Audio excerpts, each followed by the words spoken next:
This is Marketing from the Front Lines, where we speak with B2B marketers who are in the trenches, bringing technology to market. Here's your host, Brett Stapper, CEO of Frontlines.io.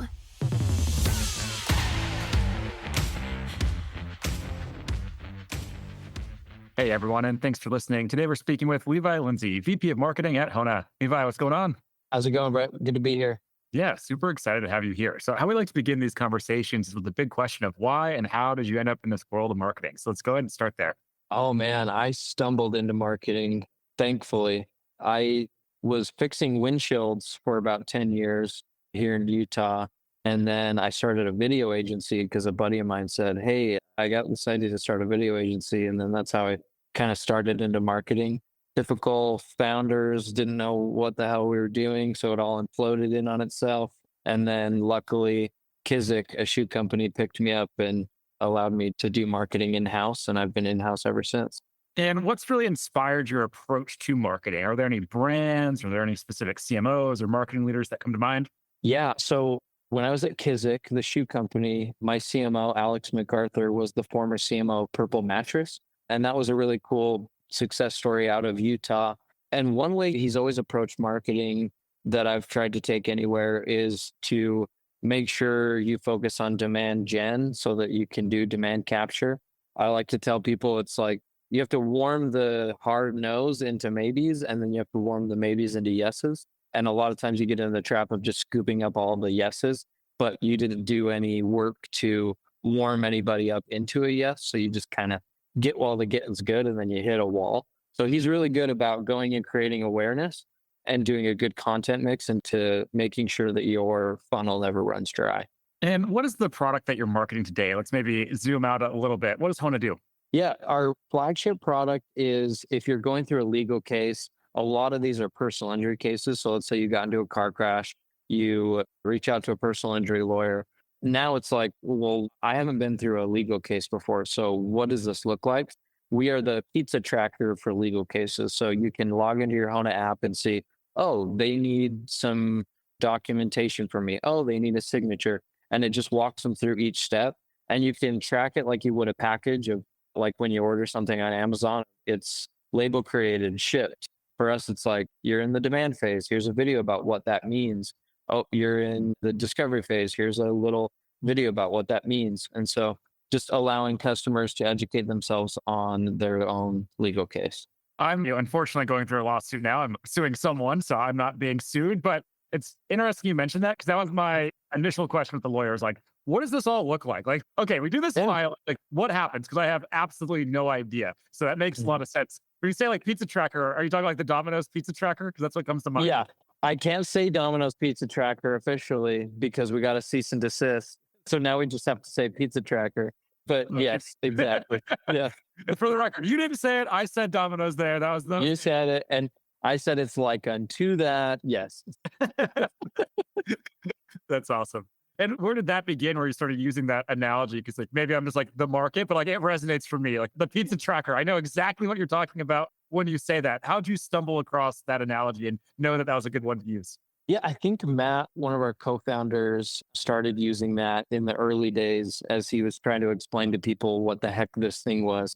Because as you can see, the description gets a little convoluted as I get deep into it. But if you just say the pizza tracker for legal cases, it's like, oh, okay, I get exactly what you're talking about. And then, yeah, the details can follow. But I think it just came out of necessity of pitching a million times. Yeah, finding the simple way to explain it, that makes sense. Yeah.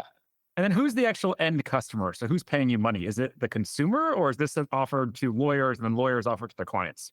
The lawyers are the ones paying us money. And the big benefit for them is, and I didn't really know this until getting into the industry, but there are kind of two sides of law as far as how the lawyer gets paid. And one is contingency and flat rate. And then one is hourly. The hourly lawyers, some of them like Hona because they can even bill based on the client like texting through the platform. But over 90% of the lawyers we deal with are in flat rate or contingency, which means the more cases I take on and the less I waste time educating. Imagine you're not getting paid more for taking a call and you're getting 100 calls a day saying, where are we at on my case? And there's no case update because these things can take a year to 2 years. Or you're getting a call and explaining what the demand phase is 100 times when it really could all just be in their app and they can educate themselves. So there's not any motivation to do a bunch of education personally for these lawyers. And so it allows them to take on more cases with less time and make more profit margin. So is that the focus then? Or what about the lawyers or the law firms that charge on an hourly basis? Is that just a market that you don't care about for now? We do have products that have started serving them on the intake side. So meaning leads that flow into their website or people calling in, if they get a high volume of interest on the marketing side. So one of our products is a voice AI that is deeply integrated into legal questions. And that's had some success in that, like more in the corporate law, as well as our leads product, which optimizes the lawyer's website. But for that flagship product, no, we haven't found a ton of use cases outside of flat rate or contingency yet. How do you know when it's time to expand into a new product versus just pushing the existing product deeper into market or into other markets? Oh man, that's kind of the age old question, right? Of like, do I go wide with this or do I go deep in? And I think what we've decided is that we've seen some companies here in Utah go wide. And then what they find is even in legal, one company here locally does dealerships and legal, and they abandoned legal altogether and just went after dealerships. And I think what's crazy is you have different use cases, different technologies, even though the core overlying product might work for a bunch of different industries, there's a bunch of different use cases that the engineering team has to go deep on. ACVs look different. What they're willing to pay looks different. Acquiring the customer looks different. This company I talked to, they go into a dealership convention and they sell 80K on the floor. They go to a legal convention and they sell 2 on the floor or a few $1,000. And so I think it's like the economics just work different industry to industry. Even like I've told you in legal, the hourly and then the flat rate and contingency work differently within legal. And so I think there's just a lot of benefit in just going deep into vertical and just really making your core product so strong that you highly saturate your TAM. Then it's like, let's go dabble in something else. But even then, there's so many products that we can create solutions around within our one vertical that we're just trying to go more and more deep into our vertical. And where do you envision this ends up then? Does this become like the operating system for lawyers eventually? That's a whole suite of products. What's the big picture product vision? Yeah, I think I just heard this today and I think they put it really well. Most people are building for the back end of legal, case management software, what the lawyer does to manage cases and helps the lawyer, but nobody's really building for just the front end. So our vision really is that like they call into our voice AI product and it's, oh, hey, the voice AI knows, oh, you're a customer. Let me tell you what phase you're in. And then it automatically sends them a text message of the phase that they're in. And it's doing all of the redundant communication from when they're a lead all the way to being a client, all the way to being post-client of prompting Google reviews and prompting a referral to a friend. So our big thing is you really went to law school to become a lawyer, not a receptionist. You shouldn't be explaining the same thing over and over again, taking a bunch of calls around car accident and answering the same questions over and over again. You should be able to go be a lawyer. And so it's automating all that front end communication is ultimately the vision. I mean, that message has to resonate, right? I'm sure there's so many lawyers out there just sitting there thinking like, what am I doing with my life? I'm sitting here answering calls, answering these stupid questions. That has to be a major concern or a major headache. Oh yeah. Our number one performing ad is just no more where are we at on my case? Because they know they will get a call and they have to answer or they look like a jerk lawyer. Where are we at on my case? And it's just, hey, there's no update.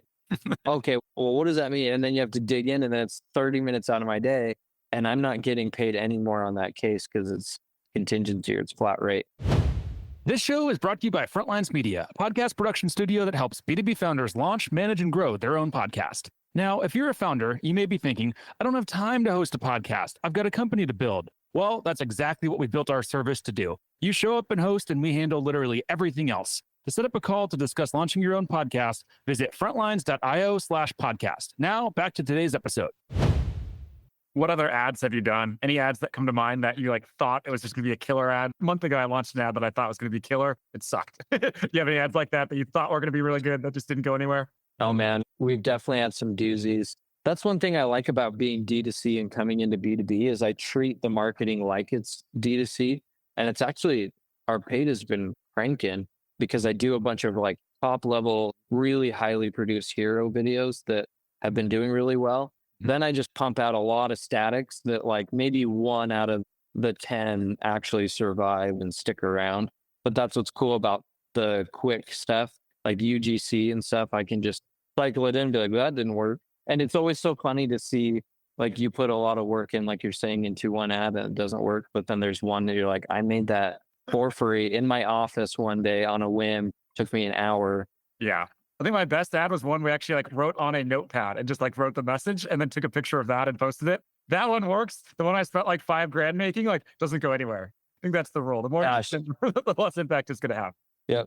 That's why it's so beautiful to be in the day and age we're at, where you can very affordably test stuff and then kill it fast and not spend a ton of money. Yeah, I was playing around with what's the new Google video product? Is it Clio? I think. Oh, VO. VO, yeah. That's Yeah. mind blowing, the stuff that you can turn around. I only played with it for like 30 minutes the other day, but it hurts my brain just seeing that output. Has to hurt, I think, videographers, creatives' brains to see what's possible now from a prompt. Yeah. Dude, I'm sure actors are shaking in their boots a bit because, man, it's wild. I think it's crossed that threshold. I don't know if you saw there's this one video that was like street conversations and they were doing street shout outs. Yep. I was watching them like, this is weird. But then I just walked away. I just thought it was like I was missing the inside joke. And then an hour later, I saw someone else post about it and say it was like, what's the phrase, like crossing the uncanny valley, where like you cannot tell that's fake. And that was my first time where like I was fooled and something was off, but I didn't like make the connection of what was off exactly.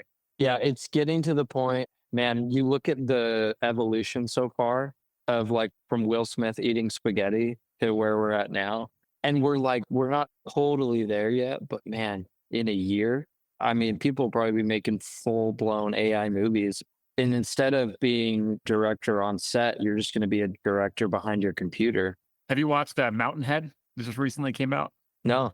Oh, you got to watch that. It's in your backyard. It takes place in Utah, but it's from the creators of Succession. It has Steve Carell, a few other people. I just saw the commercial for this. I'm excited to see it. You have to watch it, but it's very much on kind of like the doom side of AI and like everything going bad and all of this stuff. But hard to say if that's going to happen, but it's going to be crazy. I don't know, 1 year, 3 years, 5 years from now, the way the world's headed it's going to be wild. Yeah, we're all just at that like precipice where everyone's trying to predict the future, but no one really knows. Yeah. And then we're even asking AI. My brother-in-law the other day was asking AI like how it sees AI taking over. And it was like, it's the irony of that.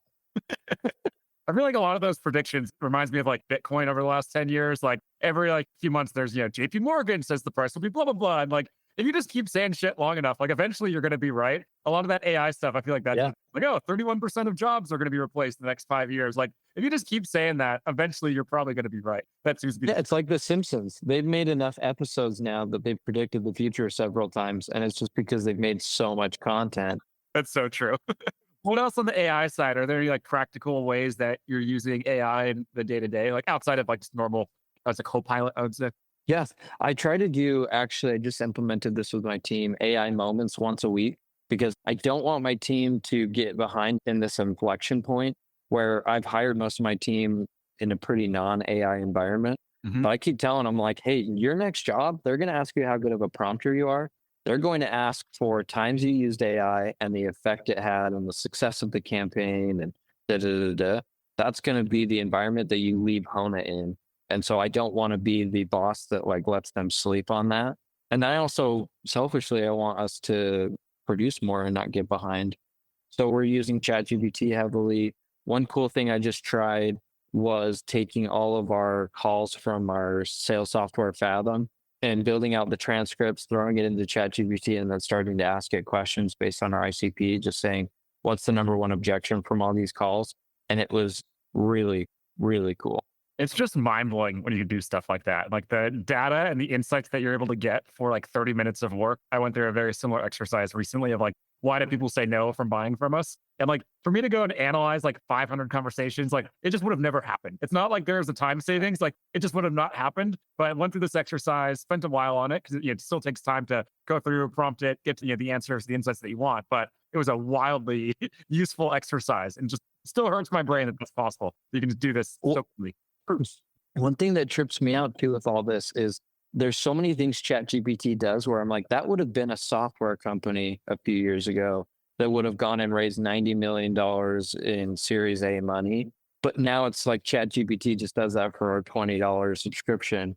It's going to be crazy to see. Yeah, absolutely crazy to see. I think there's a lot of companies that have to be sweating right now where like, your feature just becomes something that they layer in, or your product becomes the feature that ChatGPT rolls out this week. I think that's happening a lot, and that's going to continue to happen. I think that was Sam Altman had some like very aggressive comments like that of like, don't even waste your time talking to a lot of those AI startups. Like, don't waste your time. I think he said we're going to steamroll you was his language, which is probably pretty accurate. Yeah. Yeah, at least he's keeping it real. Yeah, being honest. Now, let's talk about some of the marketing problems that you're facing. And I know you have a unique problem that you were telling me about pre-interview. Sales has told you, stop, you're too good at marketing. How did that happen? I have not heard of any marketer that I know, at least recently, that's having that problem. Well, I think one thing that contributed to the paradigm was Hona started as a heavy sales motion. And so it was all just go to conferences, book any conference, go send a sales guy, do a ton of cold calling, hit Zoom info lists. And then they brought me on a year ago at like the 2 year mark, almost 2 year mark. And then I built out a marketing team and then started providing inbounds. And then inbounds keeps crushing its number because I think paid has been performing so well. And that's had such a halo effect on organic. But then it's basically like in D2C, we would say the only times we would be told to slow down is like, we're out of stock on this product, so you can't keep selling it. It's like, that's kind of what's happening here is I don't have the AEs on the sales side to close all of the inbounds that are coming in. And we just didn't expect marketing to ramp, and we didn't hire ahead or buy excess inventory ahead of time, knowing that marketing was going to ramp as fast as it did. So good problem to have, but a stressful one because AEs take time, even if you hire them to ramp.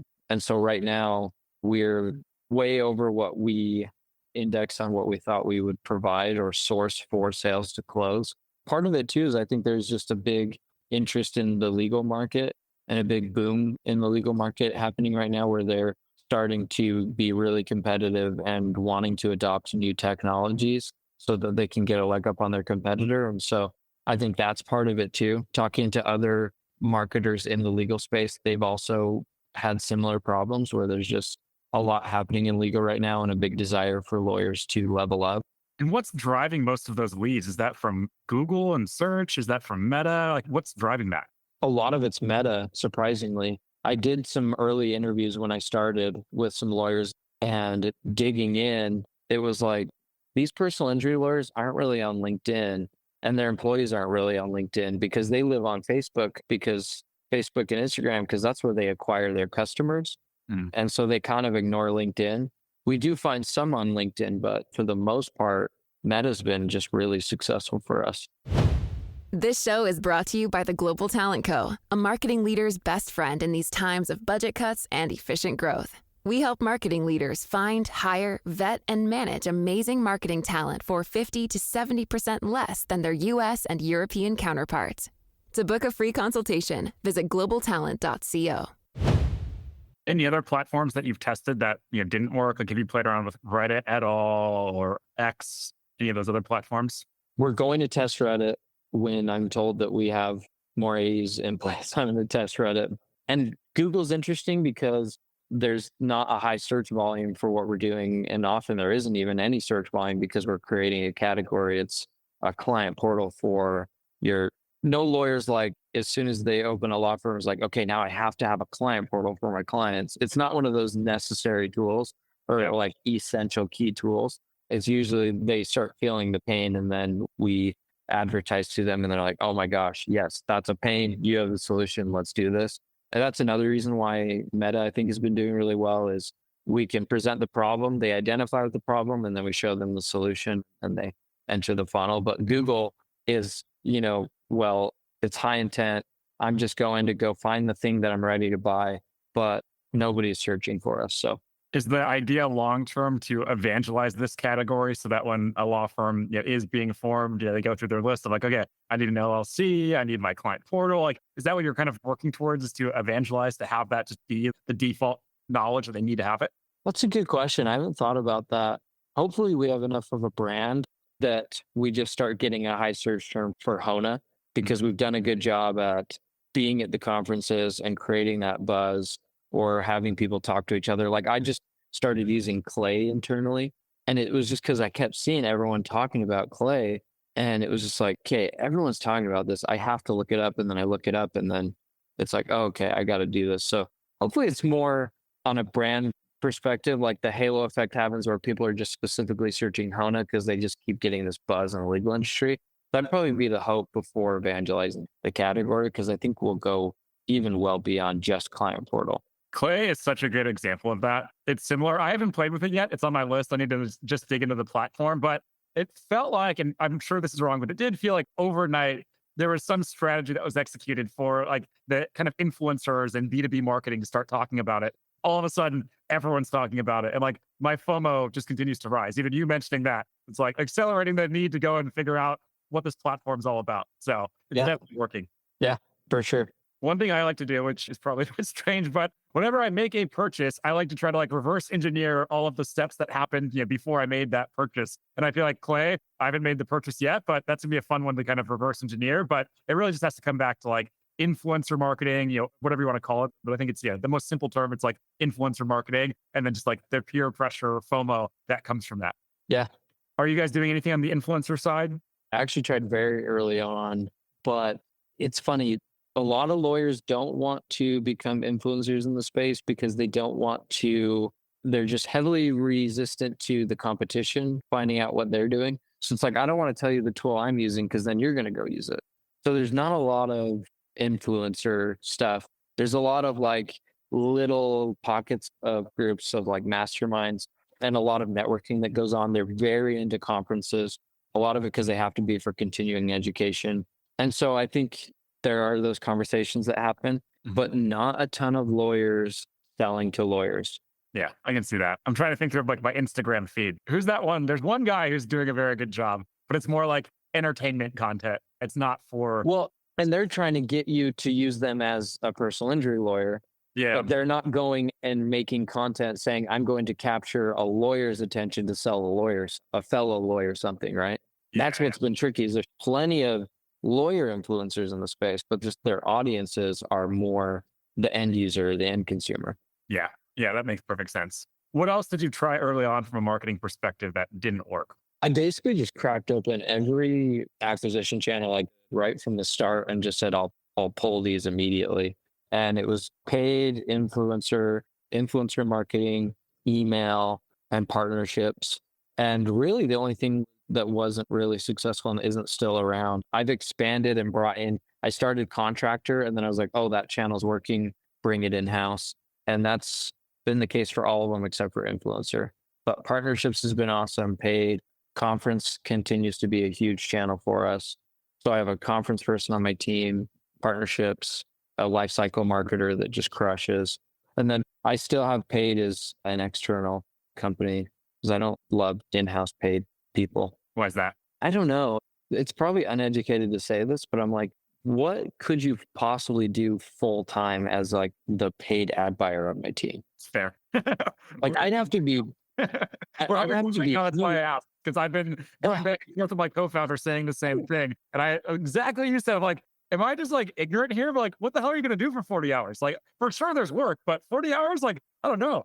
There's definitely work, but it's like there's only so much optimizing I can do. That's why I think that agencies thrive is because you can just kind of stack the work of like going to the next one, the next one. Our contractor still looks at our paid ads on a daily basis. But yeah, it's like once I go in and optimize and cut this ad, like it's what else really truly is there to be done until the next day? 100%. Who else are you going to be hiring for in terms of marketing? That's a big discussion I've been having with a lot of the folks that come on the podcast. Some say they're aggressively hiring. Some say, no, we're going to do everything with AI for as long as we possibly can. What's your thinking there when it comes to just hiring plans and expanding the team? Yeah, it's interesting because I still believe in a pretty traditional structure where I'll be in the VP of marketing seat, but I have been kind of our quasi creative director. But I did bring on a performance person because I'm much more on the creative side. Mhm. So I needed someone heavy on the performance side. So I brought in that director pretty early on. But a creative director would be really nice. And as I look for that in like 2026, I will be looking at someone that's very good at prompting and someone that's good at like making videos and photography and iconography and landing pages through AI so that that person can do a lot with a lot less. I think right now, who knows what will happen, but I do think AI has been the killer of juniors. And so that's probably what I plan on doing is like bringing a creative director and being like, you're not going to hire as many juniors as you traditionally would. Moving into our final couple of questions, are there any best practices or things that you see shared around on LinkedIn that you disagree with when it comes to marketing? I don't know. I do think that in B2B specifically in marketing, what I don't like is the lack of creativity and there's not as much of a desire. Like in D2C, it's all like, let's go have a ton of fun with the brand and do all these cool collaborations and get wild. And just because in B2B, you don't typically go viral like you do in D2C, doesn't mean you can't go viral within your ICP and within your community. And that's what I've tried to focus on is like, how can I create a stir amongst these people by doing something absolutely insane at a conference or by like building really cool swag that isn't just the typical swag and building a brand that's more exciting, Liquid Death is. And why can't I be approachable like Purple was? So just kind of bringing D2C brand thought processes into B2B. A lot of the LinkedIn posts I see around B2B are just very, here's my spreadsheet, here's my numbers. And so that would be my challenge to these B2B marketers. Are there any examples that you can share of highly creative campaigns that would look more like it came from Liquid Death than a legal tech startup? Yeah, I mean, I haven't got like super edgy, but I created a fishbowl head where a guy walked around several conferences with his head fully submerged in water, breathing from a snorkel with fish swimming around his head. We had a quit drowning in phone calls shirt on. We Good. just did our conference called Disrupt, and it was like, okay, I want a phone booth filled with like blow up 90s phones that says quit drowning in phone calls. I want my booth to look crazy. Like we did this neon green booth that just like you just couldn't help but look at it. And I've never seen a legal booth look like it. So just little things like that, little brand moments that I'm like, how can we do this and how no one else is doing it in the space? How do you get the conference organizers to be okay with that? That's something that I've run into a lot. Whenever I try to do these creative things, it instantly gets killed by the conference organizers. Like even in San Francisco here, we have one where it's like a cybersecurity conference. They say you can't do anything within a 5 mile radius. Like they completely limit what's possible and Wow. get banned for life from the conference. So it's pretty Oh aggressive. man. Have you had to deal with anything like that? I imagine legal conferences are probably like pretty serious. Yeah, and it's funny. One is I would suspect nobody's been pushing the boundaries enough for enough rules to get created, like in other industries in legal. Yeah. I'd probably have that working to my benefit. The second thing is I just typically ask for forgiveness and not permission. Like we did get in trouble and I had to send a big basket of goodies to an in-house conference person after and smooth things over. And she was like, okay, I like you guys again. So yeah, I mean, part of it's like, okay, I know the risk that we're taking here. Makes sense. Cutting it at risk. Final question. Let's end with some advice. So imagine that you're speaking to another VP of marketing. They're just now joining their new company. What advice do you have to them to succeed? Oh man, that's a good one. I would say testing and data will teach you much more about what will work than the advice of other VPs of marketing or anybody really. For example, I had the advice very early on from a VP of marketing I really respect that said, don't do paid ads. And now it's like, it's bringing in hundreds of thousands of dollars on a monthly basis. So at the end of the day, test it, see if the data works. And yeah, listen to your gut and listen to opinions, but the data at the end of the day will be the source of truth. That's the advice. Don't take advice, test. Yeah. Yeah. I love it. Amazing, man. This has been a lot of fun. I've learned a ton from you. I know the audience is going to really like this one. Before we wrap, if they just want to follow along with you, where should we send them? You can check out Levi Lindsay on LinkedIn. Awesome. Levi, thank you so much. Thanks, Brett. This episode of Category Visionaries is brought to you by Frontlines Media, Silicon Valley's leading podcast production studio. If you're a B2B founder looking for help launching and growing your own podcast, visit frontlines.io/podcast. And for the latest episode, search for Category Visionaries on your podcast platform of choice. Thanks for listening, and we'll catch you on the next episode.